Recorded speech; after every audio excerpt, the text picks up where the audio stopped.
去北京一趟。这次的宝贝盯了2、3年了。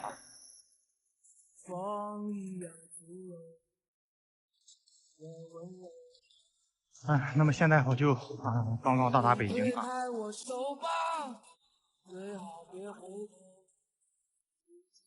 好嘞，谢谢啊，这个照片录好嘞。现在我就来到了拍卖现场的这个预展中心我说拍卖一定要看预展，他们会有一个品相报告不过呢就是说呢是仅供参考那么我们还是要说通过这个去再甄别一下。这上面写的已经详细了品相报告仅供参考，摊牌前请仔细检查品相，以实物为准很多人其实根本都不说这些我说过了，就是拍卖公司它是有拍卖规则，比如说本公司特别声明，不保证拍品的真伪、品质及价值对拍卖的卖标不承担瑕疵担保责任担保，竞拍人应自视审拍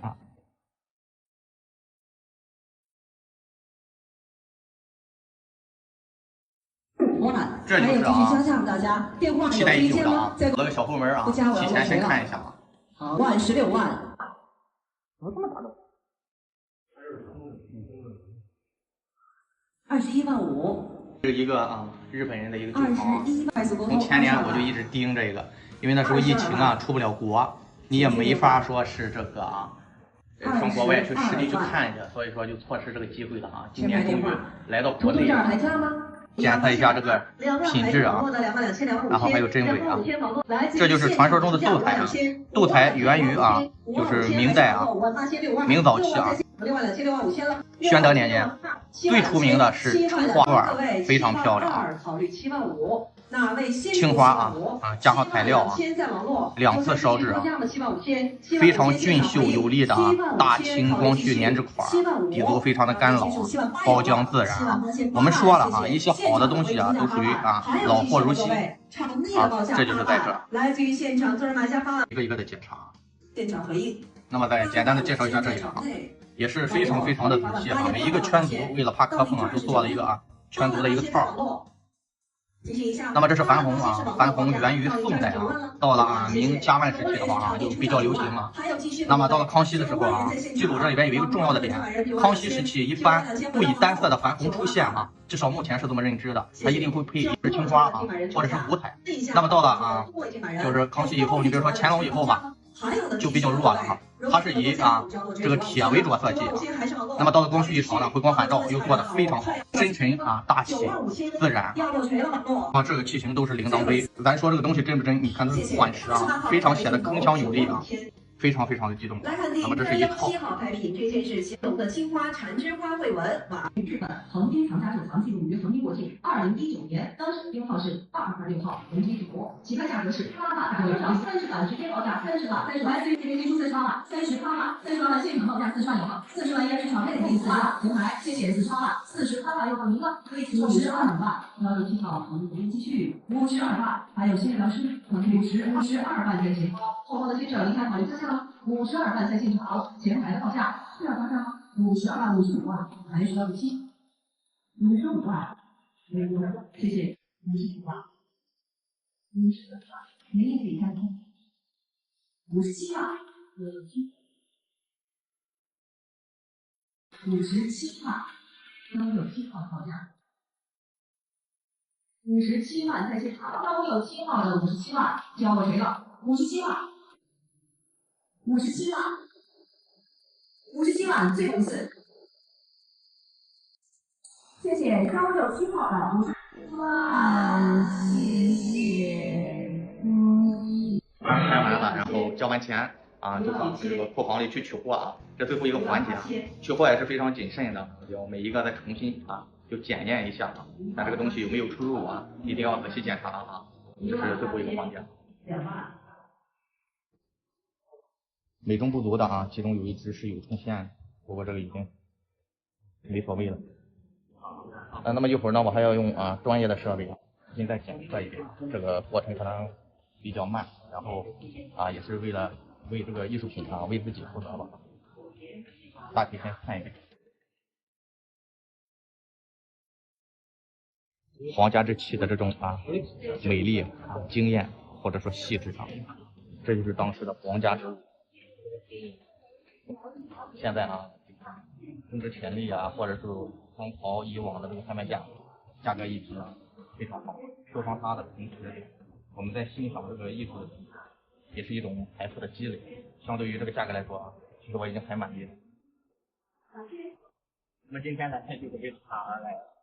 主题封面，2021年的秋实重头戏，没想到被我给拿下来了。真正的官窑，其实这种在市面上仿品巨多，传承有序从日本的横滨前年然后再到今年我们中国的北京我打算把它就是一直留到最后，我们传承下去。官窑就是给人的感觉就是不一样，你拿到手里那一刻，你有一种感动，然后你有一种欣慰你有一种自豪，那也许这就是艺术的魅力。我又得干火车了，咱们走。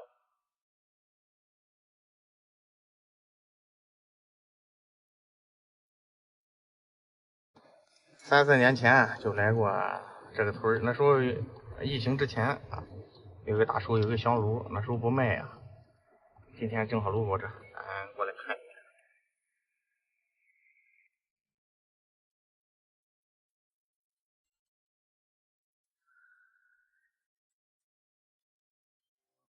我说这个东西不能买这东西，买这就来的就找不着了。从上回就是走了以后再找不着了那疫情那时候，那时候还没什么呢。回家呢。回家呢。还没开始嘞。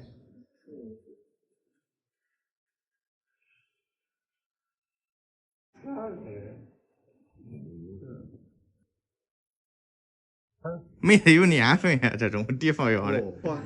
我一个是对，不是咋找不着了？从那以后。那怪奇怪奇怪。来了他回来。他这坏走了。他来了我还有用不着，使一看就行。我是找那想找那通的，就是找不着了。可惜了。来西屋鸟都失火，我都到手了。失火了那可能是失火我都搬出来都到手了，也没走。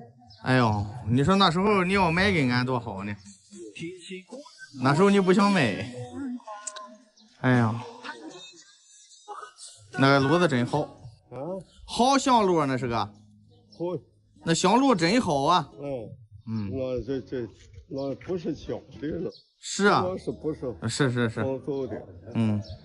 就自古以来就有什么小秦炉，我感觉大爷，你那个祖上一定是有文化人有当官的，他那是个秦炉。弹琴的时候，家里就是说识文写字，博古通今，就恁那老祖上是能人，是文化人，不是一般人也能有的。哎呀，太可惜了！你说那时候要是买着多好现在找不着了。说你等着再找找，要找着的话俺再来我刚弄就说刚弄更脏的，再刚弄火，见到烧了以后，该找就找。行叔，打扰了走了叔，到时候找看俺再来好，再见叔。我不说嘛，宝贝就是这样，不是有时候你想得就能得得到的，有缘才能得到。物是人非，就像各种变故，东西就不见了，再也没有。这些东西就很奇怪，特别像这些，有时候他就离你而去了。当你行的时候，他就守着你。这些东西有时候这是没法说反正感觉挺遗憾那小炉特别漂亮，这么大小的一个琴炉，底下是4字款的宣德年制，小虫耳非常少见。当时这个大叔祖上上一定是个能人。很遗憾啊，我是收藏小哥，喜欢收藏，不公平。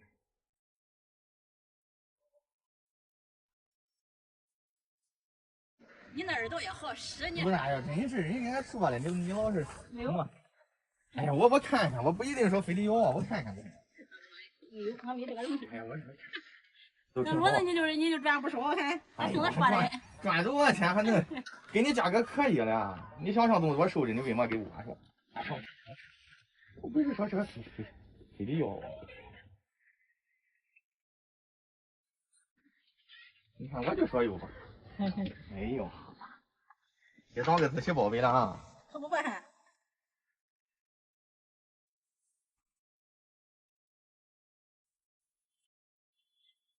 这照片，这可有年头了，可大都倒闭了。现在这照片真是好好留着。那都是说是乾隆年代。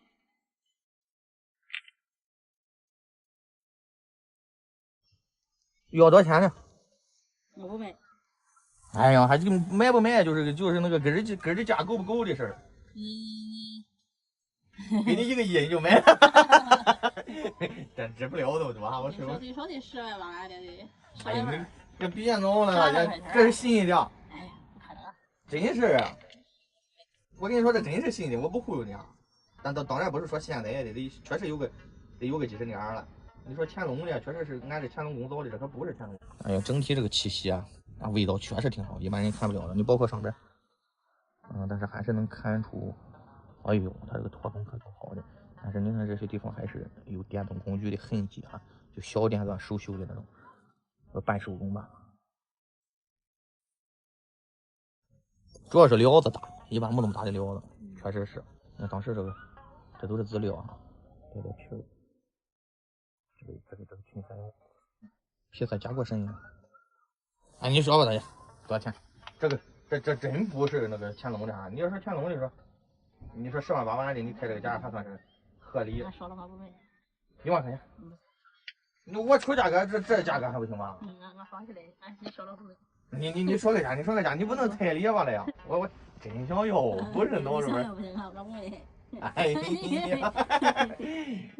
就是钱不到位呀，是吧？对，钱不到位。你说10万8万的根本拿不动，也没这么些钱啊！哎呀，没事。哎，还有别的吗？便宜点的？没有。哎呦，每回都不让看，藏着。我干嘛都不想让你看。我忘了拍个照了，我再拍个照行吗？别拍照了。哎，便宜点不行吗？真不行吗？哎呀，每回都是我。这俺就不想让你看。再给你加点，行吗？不行，这不是一点半点的。上回我给你那钱不少，你上一回俺就卖少了还。哪就卖了？上一回俺就卖少了，俺就。我少啥呀？有时候没办法。到时候卖个跟我说啊。早晚还是拿下了，不拿下心里心念念的，实在是难受啊。这就是啊，其实当时这个东西都是为什么说中国文化都是有传承的啊？这个瑞兽，我们现在以为是个镇纸或者类的，其实它的形制完全是乾隆那种样式，气息其实做的很好的，但它确实是近代的，就是说是80、90年代那个时候做的啊。为什么说中国文化有传承？其实汉代有很多这种类似的席镇，你知道古人是席地而坐的，席字4个角是有那种铜的镇纸镇席镇所镇的。再后来慢慢的呢，也有做这个摆件的，放到就是说这个文房这个茶桌上瑞兽嘛，那肯定是招福纳祥然后辟邪去秽之用的本身瑞兽它就是有镇宅辟邪这种作用再一个有的朋友说它脊梁上这个红色的这种就是沁嘛包括有的说这个足上是什么？这就是皮色。那沁是怎么回事呢？为什么有的玉上说没有，感觉跟个裂似的？其实不是裂，古人崇尚自然的东西越大的玉那上边会出现的这种纹理越多所谓人无完人，金无足赤，玉无瑕就说的是这个意思越大的料子会越有。你看那价值上亿半个亿、1个亿的那个乾隆的用的，真正乾隆用的玉玺上面都会带这种柳裂它不是说毛病，它也不会说坏掉那就是这个几万年来形成的它代表着自然，就好比人身上你有个痦子是吧有个疤有个胎记是一个道理。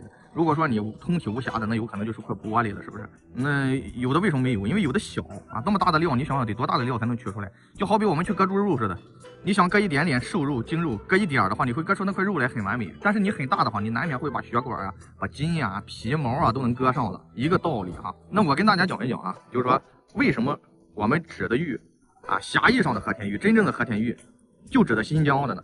你看见了吧？猛一看不觉得怎么着，是越看越有味道。那么它的内部呢是有棉絮状和团絮状哈，它不是通透的，它是给人感觉里边有团絮状、棉絮状的这种絮，说白了有质感。那你可以把和田玉形容成一个啊，才高八斗、学富五车啊，有内涵、有质感啊，外表呢啊仪表堂堂啊，胸中呢是饱读诗书啊，所以说呢你给人感觉这个有味道啊，它并不是说啊看上去就是说一看很漂亮，再看就淡而无味啊，所以说呢。啊，孔子把玉比喻成君子，说玉有五德，仁义智勇节。那么到了90年代的时候呢，由于这个和田玉啊，特别像这种大的籽料，包括山料也不用开采，籽料也减少了，那玉龙喀什河都挖了几百遍了。资源枯竭的时候呢，就引入了什么呢？鹅料、韩料，还有这个咱说的现在的这个青海料，90年代左右引进的青海料。咱先说青海料，除了新疆和田叫真正的和田玉以外呢，其余的也叫和田玉，那是广义的和田玉。比如我刚才说的青海，那青海料它像什么呢？比较通透，像一个毛玻璃啊，没有啊杂质比较少，或者它那个内部结构呢有点周让的结构，就是比较通透，就跟我们奥运金牌似的，就用的这个青海料。为什么呢？你做金牌，你同样都得冠军，都拿金牌，你不能说这个不一样啊，他的序是这样，我的序是这样，那人家看你这个第一名还互相区别对待嘛，所以说他就会找青海料。青海料的话，因为每一个都差不多，跟毛玻璃一样，看上去吧就分不出369等来，相对来说也就平庸了，没有个性了。啊，那么青海料像什么呢？像一个涉世未深的孩子，一张白纸一样，比较通透，但看时间长了呢，就觉得没有味道了，跟现在小鲜肉似的吧，哈哈，咱可以这么去理解。那么还有咱说的这个鹅料，鹅料呢就脂粉性特别浓，一看就跟羊脂玉一样。那么我们可以，如果拟人化的话，可以把它比喻成一个浓妆艳抹的人，反正些许的不讨厌，有点反感，看腻了吧，有点，哎呀，反正看久了有点腻啊。那么再说韩料啊，这就比较说的这几个广义的料，韩料是什么呢？韩料呢杂质比较多，很多用它去仿高骨啊，像一个比较落魄的人啊，哎，反正感觉这个人呢，这个混的不咋样，生活比较落魄啊，不修边幅啊，他料子比较差。这是我们说的，除了狭义上真正和田玉啊、新疆和田以外，其余的那个地方料啊，咱说都是地方料啊，海啊、鹅料啊、韩料啊，它都属于就是说呢，这个广义上的和田玉也都能出证书哈，因为它成分大致相同，都是促产石，但内部结构和外表的这种啊光泽感啊。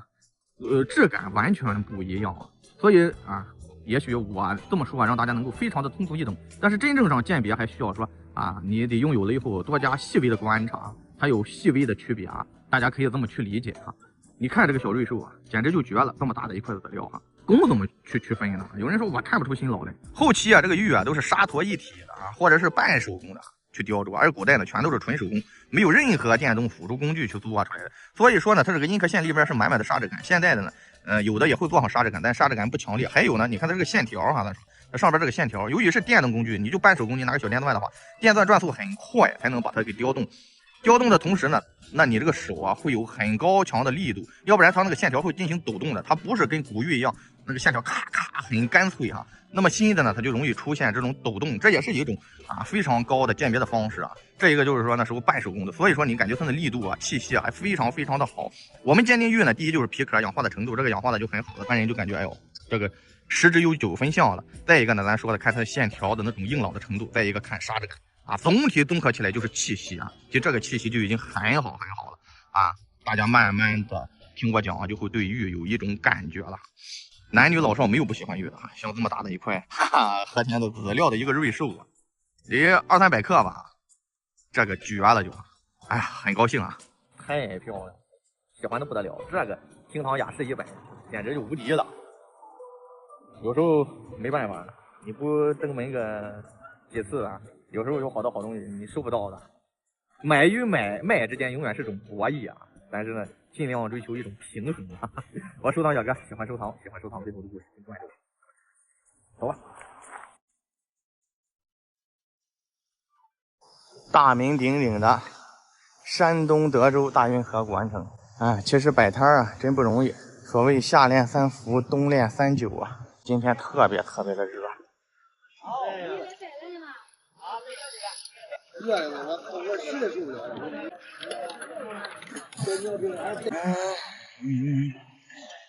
哎呦，毛病不小啊。是。你看这乾隆这盘子呢，就做的这个细法。都有点特别。想找个全乎的这还不容易。这俩全乎，这俩都是全乎的，但是价也高。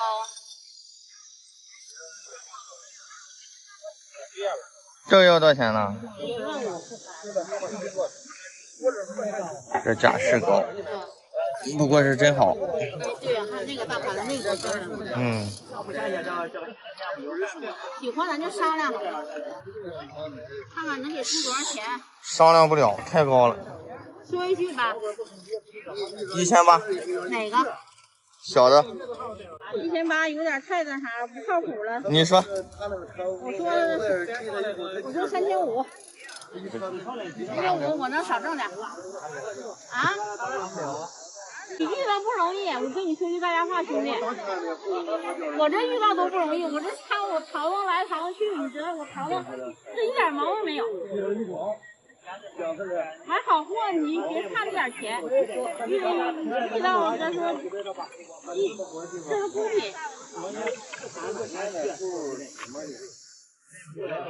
孤品不敢说啊。我敢说。边上扎这个蓝料彩的少。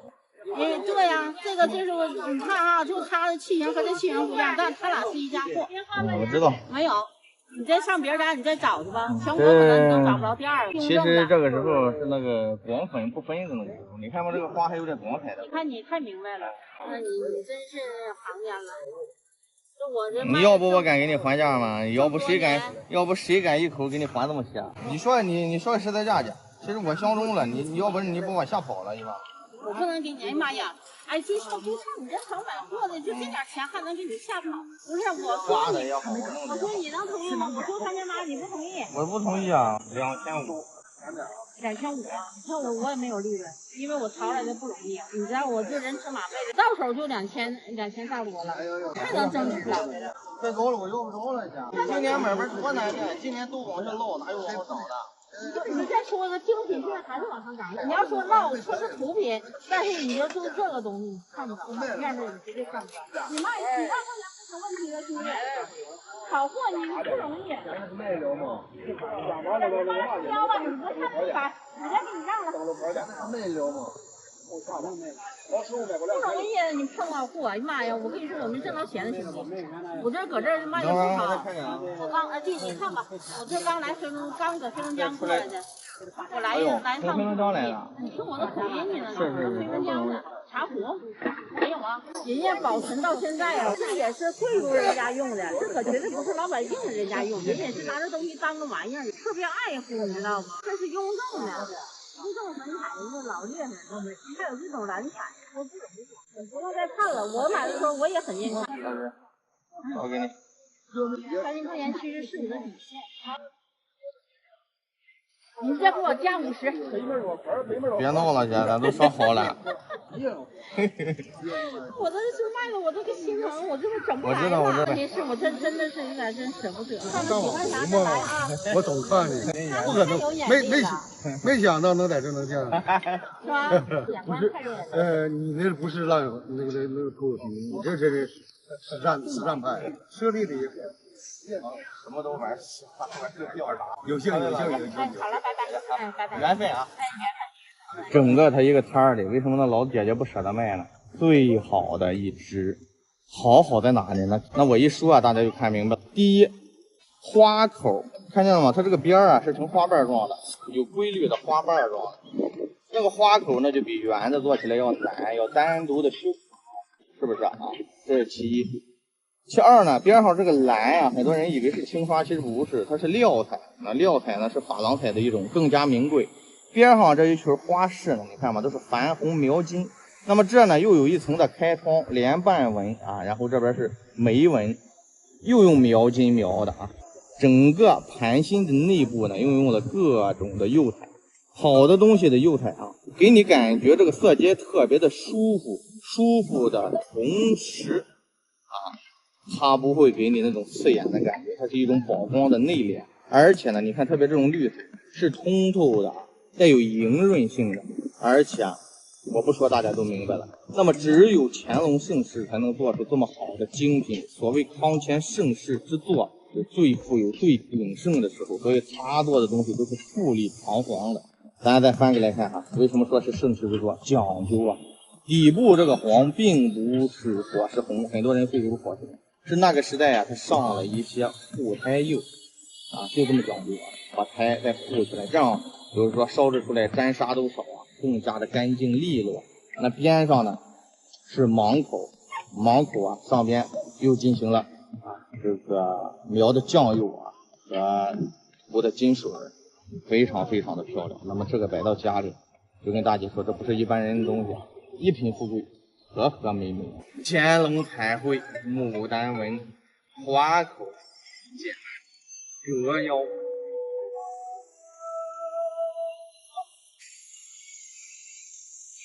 还有就是说，我们如何去购买古董，如何去砍价？你像这个盘子的话，要18000，我给2000左右，就等于一刀砍出血来了，都砍到脚脖子了。为什么我敢去？那么我们讲价，其实说你心里得有个数它到底价值多少？因为它实际价值的话，就是说你心里有个把握的时候，你去砍价呢，才能砍得下来所以说呢，这个讲价是有技巧的，这个技巧是在你认知范围之内的，你知道它实际价值，应该这个能买到，那个人家他就哎呦，这哥们儿行家呀，出的那价呢，还能给他有点利润。那这个怎么去掌握呢？还是说我们多多的逛，多多的看，多多的看小哥的视频，慢慢的就知道，这个类型的大概多少钱，那么我们心里就有数了，不能乱砍每一个你都砍到脚脖子，这样容易挨揍，知道吗？你看你也在这儿，哎，老师你别拍我，你别拍我，没拍你，我知道你干这行的哈，没拍你。那个啥，你看那个。就是我姥爷子吧，以前留了一些就是那种玉，然后我这啥也不懂的，家里人也没有懂的，你看一下能不能给方便有时间的话，你过去给搂一眼。你远不远这边？不远，我这跟前附近的。有块布嘛，我稍微放一下，因为这个玉怕。行，这就行，这就行，带回去，我看一下。前段时间吧，这个就现在在自己手里留着吧。也不那个啥，然后就想的是，我到那个叫什么古玩店看了，然后让人家给看了，然后人家收就给2万块钱。对呀。您这给看看吧，看看是行不行，怎么样？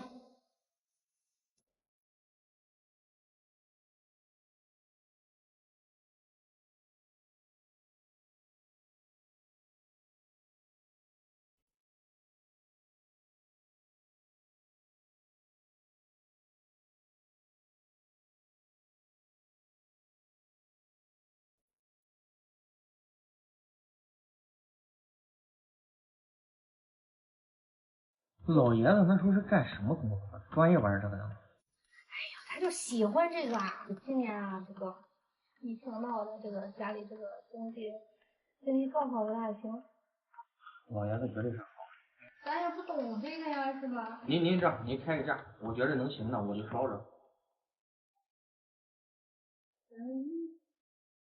3万是吧？您爱人或者是您妈妈这边，他到时候不会有意见吧？他们知道吗？知道你不到时候我就说我给拿走了，那时候这个不合适是吧？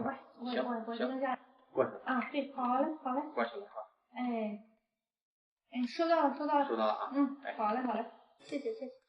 好嘞，那我就不多打扰了，那我先走了哈。好嘞，谢谢。好嘞。你慢点。那么又到了最后一个环节了。玉作为我们传统文化组成的一部分，季羡林曾经就说过如果用一种物质贯穿整个中华文明的话，只有玉。因为我们在8000多年前就发现了我们古人制作的玉，男女老少无不爱玉。孔子说玉五德，仁义智勇节，温润内敛，君子如玉。为什么古人有好多的玉佩？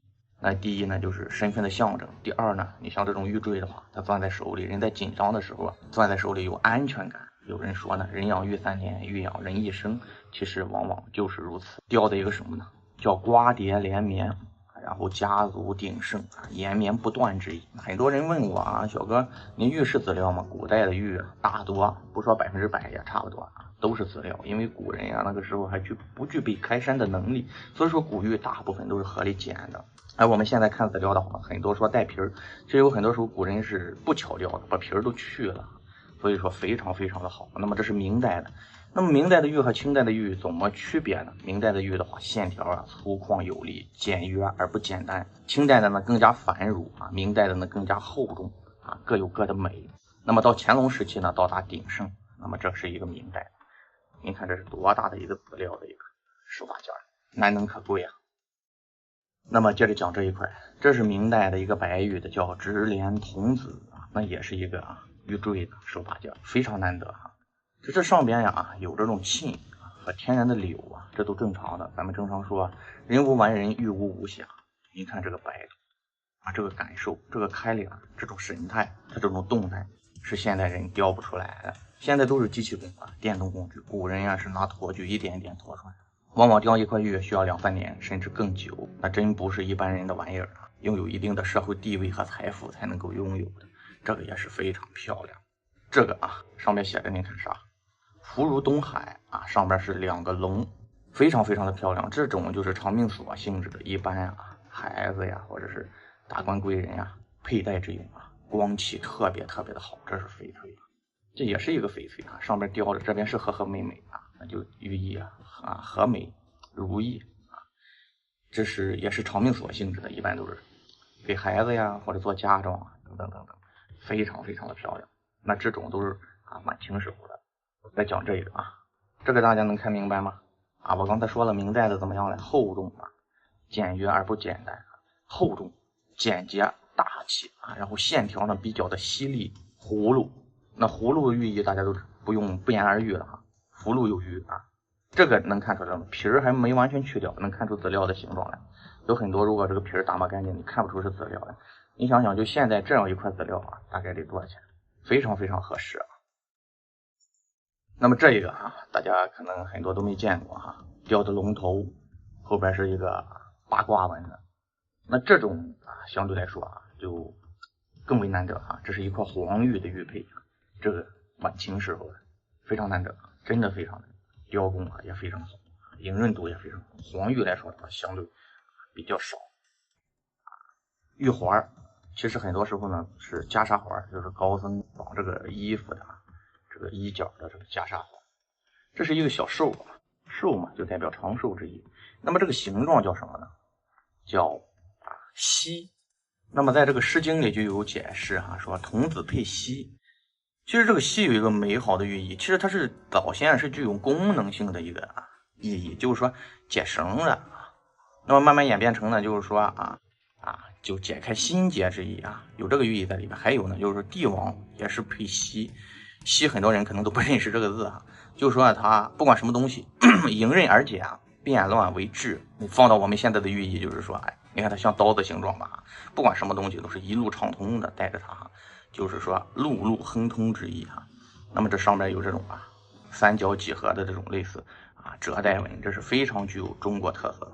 那么大家看看这种简洁的线条就知道了这是明代的尤为难得，漂亮之极今天非常非常的高兴有些时候就是这样踏破铁鞋无觅处，得来全不费工夫